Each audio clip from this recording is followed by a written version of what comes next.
Why, hello everyone. Good to see ya. Thank you so much for joining me. This is, geez, my last day, and I got a weird thing right here from this arm. There we go. Sorry, that's kind of odd, but yeah, it's good to have you guys here. We're gonna dive into a fun surreal portrait, so I'm gonna go ahead and jump right into this and share my screen. Here we are. All right. Hopefully you could hear me okay and all that good stuff. Howdy from South Texas. I'm here in snowy Colorado. We had snow just come down, so that's a thing that's happening. Yeah, so we've covered quite a bit, might I add. So we have this creative challenge link. As you can see, you go to the challenge tab as well. Surreal portrait is what we are making, but we've done quite a bit. In fact, if I just open up Bridge, which is just a good way to view files, just FYI, pro tips, right? So right in here, here are a number of assets, as we can see. This is a lot of the stuff that we actually created and derivatives of what we did. But this is what we've created over the course of 2 weeks. So, Frank, do I see Frank here? I should probably scroll up for my chat. But Frank's awesome. So yeah. Fairy, welcome. Marsha, awesome. I see you, Frank. There you are, buddy. Awesome. I loved so Frank did a surreal portrait that was really cool. So I'm totally into it. But you can see right in here, we're going to take from the tools that we have learned, and we're going to still kind of take it to the next level as well. We started out with a surreal portrait, and we're kind of going to finish with one as well.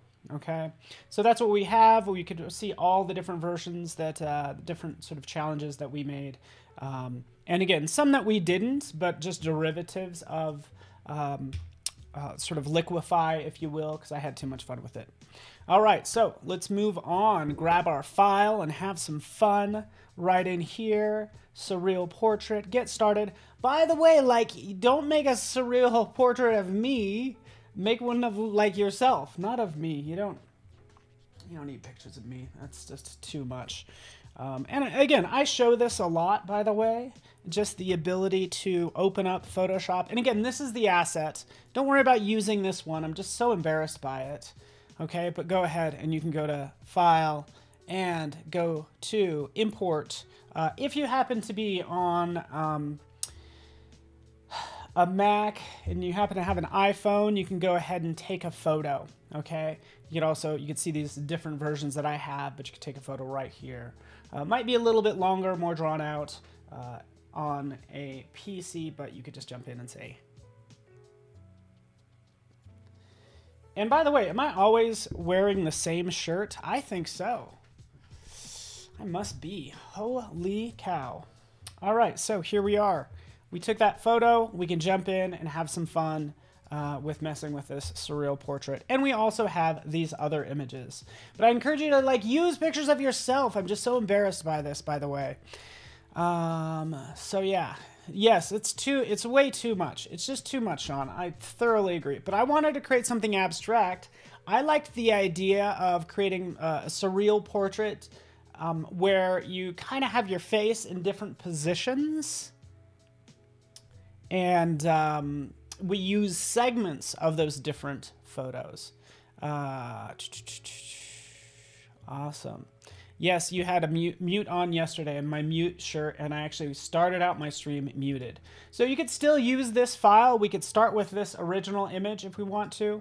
A lot of times you want to convert this to a smart object, right? We've converted it to a smart object, but just by right-clicking. And if there ever is an easy button, I typically go into Camera Raw Filter, clicking right there, and then jumping in here, and we can see off to the side, we can hit Auto, for instance, and automatically adjust all of these settings, right?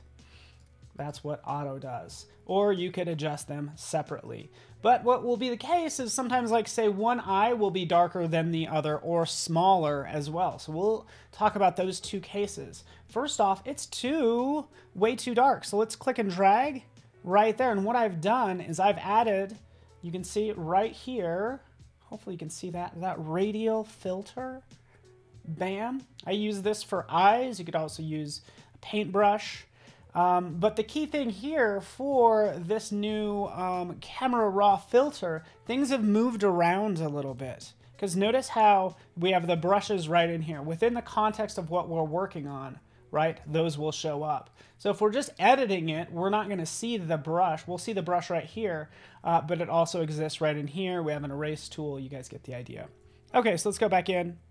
Here's this radial filter. What do? We just increase the exposure. We can hit J, and that will hide it, okay? But that's what I'm doing. Just taking this, increasing the exposure a little bit, just like so, and we can call it a day. You can get into the different color modes. You could actually give your eyes a little bit more pop in terms of color, right? But I think this works just fine, and we're keeping this simple. By the way, if you need to clean up any spots, this one's kind of already been cleaned up, but you can easily take your healing brush, go up here, and start to stamp out or heal parts, and it will go ahead and sample from this area. So I think it was day 1 or 2, we actually did kind of destructive healing, like right on the photo. Now we're doing it non-destructively, adding those adjustments. As we can see, we can make those pop a little more. All right, cool. All right, nice spectral highlights. Another thing you'll want to do is probably cut yourself out. There's a number of things we could do. I'm gonna actually just jump this layer. I don't really need to, but let's go into filter. Since we're working with a portrait, we can go into neural filters. So I might have jumped into this briefly the other day, but right in here, we wanna take our portraits to the next level. We have skin smoothing. Turning that on, and you can see it does the obvious, okay? So we could say before and then after. But you don't need to continually click this on and off, and let's zoom in on this. We could see the before and then the after. It gets way too blurry, so just be mindful of this. And you can also reset those parameters. So let's just turn this on and off.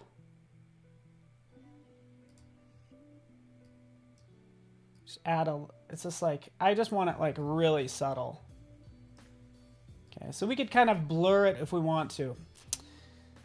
I'm kind of torn on this. It's already kind of been touched up, and I feel like this blur is adding a lot to it. Doesn't need to be adding that much. Let's take it down. There we go. We're gonna keep this just like really soft, okay? It looks too fake. Right? This is blurriness, right? It looks too touched up, right? So I guess that's my big recommendation for you, is like not to make yourself look blurry, right? You don't want to make it look like somebody just took a photo of you with like Vaseline on the lens or something. But let's go into additional filters. We have Smart Portrait. We'll turn that on, because what's going to happen to all of us, we're going to age. So let's turn on facial age. We'll crank it clear up to like 40, so 40 years into the future, right? It's going to be cloud processing. So it has to, it uses machine learning. We call it Adobe Sensei, uses machine learning to recognize my face and say, hey, a bunch of old faces look like this. Let's make Paul's face look like that. It's still, I still have that skin smoothing on, so let's turn off that skin smoothing, and you can see here's like old Paul, right?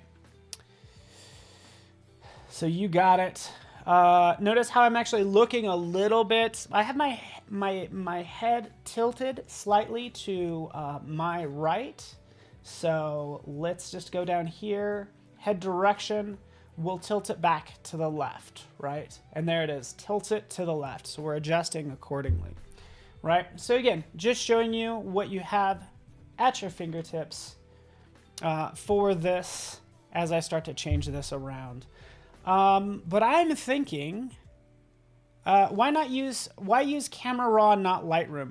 Hey, great question. You could use Lightroom as well, Mallory. Good call. Since this is going to be a surreal portrait, I just wanted something quick. So it's like, as you're starting out, it's like Camera Raw, which is like baby Lightroom, right? Because it has a lot of those capabilities. And then you jump up to Lightroom, and then you have Lightroom Classic, which removes all the easy buttons, and that's kind of the 3 levels. But great question. This looks ridiculous. I'm going to turn this off. I said Surreal Portrait. We'll come back in here. We can go into a number of these. Style transfer, right? You get a quick style transfer for this particular image. Bear with me. All right, there we go. We're going to go with this one. Output this as a smart filter. Click OK. Done.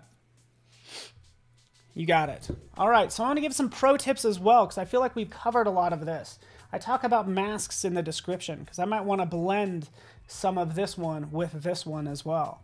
So I can, sure enough, do that. First thing I want to do is actually use this. Let's do this. Let's just take a piece of this initially, so that's the goal, and just show it and reveal just a piece of this using the pen tool. I'm going to do it actually first off with the lasso tool. I'm going to go through and we're just going to kind of follow the curve of my eyes. Coming down, there's the eye. It's going to go up, down, grab the nose. Maybe it's going to arch over the nose, kind of like that, in like that, and around. And I'm basically selecting part of the face. So that's what I'm doing at this point. So I'm just using a lasso tool, right? We can go ahead and apply that layer mask, and that applies accordingly, right? Currently, you can't create your own style transfers, which I really want that as a feature. So keep that in mind. Like, consider, you know, as a suggestion, because when you go to Neural Filters, it's like, hey, we want your feedback. That's the first thing I would do. So we can go ahead and add this, right? This could be a separate layer. I'm gonna just go nuts on this. Let's rasterize layer. Let's go to the properties panel. Let's remove background. There we are, right? Let's take this. Now we have actually 2 layers. So this is the original. And this is the style transfer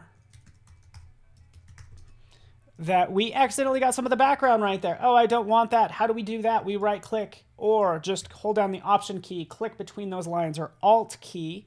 Hopefully you can see it right over there. And then we can go ahead and clip it like so. So now it's clipped in that area. We could always turn on that background and play with this some more. Okay. All right. Yeah, so just so you know, yeah, use Lightroom. Looks like you started using only Lightroom since you've shifted to iPad. Yeah, which is totally awesome. Isn't it so impressive? The thing is, by the way, if you're using Lightroom on the iPad, you can edit in Photoshop. So there's a button where you can edit in Photoshop on the iPad and do that. One thing the iPad does not have is the new neural filters. So typically these things will hit the desktop first and then jump over to, you know, maybe get picked up by mobile, the mobile devices, the mobile versions. Okay, so we have that. That's looking pretty wild. We could start to paint on top of this. What would you do, right, if you wanted to add, say, a bevel? Maybe it's being revealed on the inside. How do you do that, right? Well, let's take a look. What you could try out to do is double-click on that layer in this blank space. Just double-click on it, and you'll jump into the layer styles. So from here, you could do a bevel and emboss, okay? So bevel and emboss. Let's take a look. We want to do an outer bevel, right? And we could just crank up this size. And you can see what it's doing. It's adding this outer bevel along this edge. And this is typically what people will do. Let's soften this. Soften it up. Ah, there we go. Opacity, there we go. Needed to get this hard light in there, okay? Or even overlay. But basically, I'm making this side, these shadows, darker. But this is what happens anytime you apply a layer style. It's it's going to look very procedural. Like, it's so flat. Look at how flat that is. Kind of looks like a painting, right? So I want to have more variance than just layer style, okay, which I can do.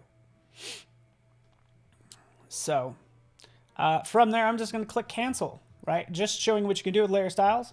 We'll add a new layer, and then we're going to clip it right here. Bam, like that. And now on this layer, we can hit B for brush. We could adjust the settings. Again, we've learned about brushes. We've used them a couple times, which is good, right? So we can make them harder or softer. Let's see, maybe I'll go with make it soft. We'll just increase the size like so. And then take the flow down, and let's just like paint. Oops. Actually, what I want to do is I don't want this to be a clipping mask right now. We will use this as a clipping mask for the shadow. So let's invert this color, and let's paint once it's clipped. So what we have is we're actually painting on top of both. Yeah. All right. Ooh, Shaheen's waiting for vector masks. That's what I want to talk about as well. Okay, so these are being clipped to this layer, which means I could paint shadows. Like, see what I'm doing? I can paint right there. That's not quite what I want. I want to have this, say, on top of this layer mask here. Okay, so how would you do that? Yeah, it's a whole thing. All right, so let's do this now. Split this out. You ready for this, everybody? Pro tips. Right, how would you have 2-layer masks on 1 layer? I know this is going to be really kind of complex, but I would convert this to a layer group. So if you convert something to a layer group, Command G, I don't even know where to find it over here in this menu. Group from layers, there it is. Command G, that's right. That's what you need. Just do Command G, there's your group, right? And now we can have a mask. So we can hold down the Alt key or Option key, drag it up, and drop it on there, right? So now what we have is we just have this piece, we have this layer mask, and then we have this layer mask. So it's 2-layer masks just by using this folder. Okay, so now we can have some fun in this. Let's take a look. Now we can go ahead and hit B for brush. Remember, it's always going to be contained on my face, so that's great. I could put that in there, right? And I can start painting, right? But it's still on top of both of those. What do? I'll make this a clipping mask. Boom. And this will be our shading, for instance. Now it will just draw on this painted layer, if you will, and we have that nice depth that we're making. Cool. There we have it. We paint with a little depth like so. What do we want to have underneath that? Well, it's a new layer, and we'll paint with white. Hold on. Paint with white. Just hit X. We'll flip those colors, and now we can paint and add the highlight right there. Okay, so now we have this nice highlight. You see how we get that lovely curve? It's what's the difference between putting 2-layer masks on 1 layer and putting 1-layer mask on a layer and within the group? Achilles, just so you know, I put them within this layer group so I could add more layers because I knew I needed to clip more things and add more things on the inside in here. Right? So this is the idea. It's like, hey, you know what? Like, what are you made of? Like, what defines you? Yeah, real easy question, right? But right in here, this is where you want to put some fun elements. I know for me, I get it. We could put some color in there. Splashes of paint, for instance. And I know you don't have access to these assets, but let's just drop some paint in there. And we can have some fun with this paint. Like so, kind of coming out of, you know, my face, for instance. There we go. I'm just having fun. Hopefully everybody's doing well. There we go. Here's a situation where I want it to just be on this lower part. Add another layer mask, and then go like so. All right, I want to do one more thing really fast because I want to show vector masks. Oops. Make sure you're filling with the right color, filling with white. Wait for it. There we go. Boom, there we go. We have color kind of coming out. Unlocking the layer mask from the actual paint splat, right? And now we can have some color kind of coming out and splashing accordingly. Okay, when you're painting on shadows with a low flow, do you use black or sample the darkest parts? I've just been using black, just so you know, but realistically, I would use the darkest color in here. So this is actually a brown, and it's actually different from this color. And the style doesn't match either. So what I would do is I would jump in here and I would actually play with the blend modes. So I would take this to darken, for instance, right? And that just changes it a little, just makes those darker parts obviously darker, but the goal is to kind of match that same texture. Let's move on because I want to show you real fast. I got time. Let's do this. Let's do another strip, maybe along my face right here. So let's do that really fast. Let's actually maybe just cut out my head. Okay. My gosh, I need more time. Okay, can I get more time here? Can I get more time? Oh, I need more time, guys. Can I please have more time? Okay, I wanted to talk about clipping masks. Not clipping masks, vector masks. That will cover all the masks that we have. So taking the pen tool, say if we want to kind of come through here and just kind of curve this out using the pen, kind of cutting out my face right here. I could use this shape, zoop, zoop, zoop, zoop, zoop, right? Boom, boom, boom, right?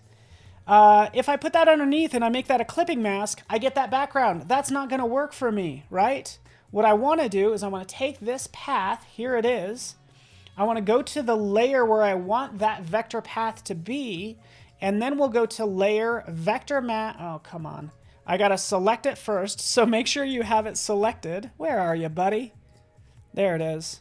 So it's selected. Let's save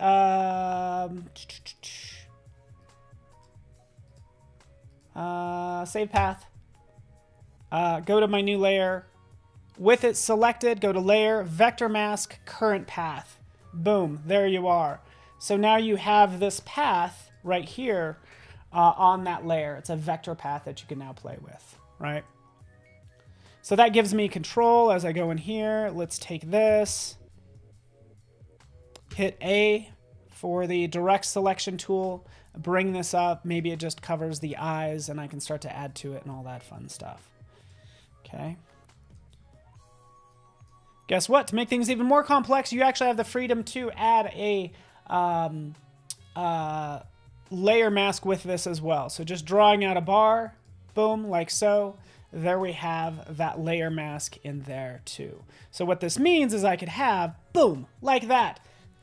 This is what I wanted. This probably makes no sense to anybody.